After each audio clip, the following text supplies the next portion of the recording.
برای فروختن یک بازی یا در معاملات پولی از حق داوری به مدت 30 روز محروم شدن داور تاجیک پرویز مرتضایف از جانب کنفدراسیون فوتبال آسیا، ولی کنفدراسیون فوتبال آسیا بازی با معامله صورت گرفته را افشا نکرده است. رئیس کمیته انتظامی کنفدراسیون فوتبال آسیا به قرار آمد که داور تاجیک پرویز مرتضایف به خاطر سازمان دادن معامله در بازی به مدت 30 روز از وظیفه برکنار می شود. آمده است در خبر.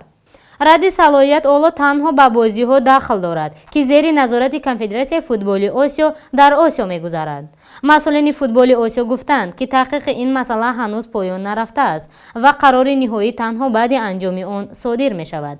در صورتی به دراز کشیدن تحقیق می تواند باز 20 روز دیگر قرار تمدید کنند. این سازمان گفته است که الکی به فیفا درخواست ارائه کرده است و خواستار آن شده است که رد صلاحیت را به همه بازی ها جاری کند. پرویز مرتضایف 27 ساله زاده دوشنبه بوده. مدعی وارد شدن بر روی خط داوران کنفدراسیون فوتبال آسیا در سال 2016 بود. تا این زمان دو زینه اصلی آموزشی را گذشته است. قرار بود که آخر ماه سپتامبر در آخرین دوره آموزشی داوران شرکت کنند. حالا از تاجیکستان در کنفدراسیون فوتبال تاجیکستان تنها بهرام سعدالله‌وی 41 ساله داوری میکند.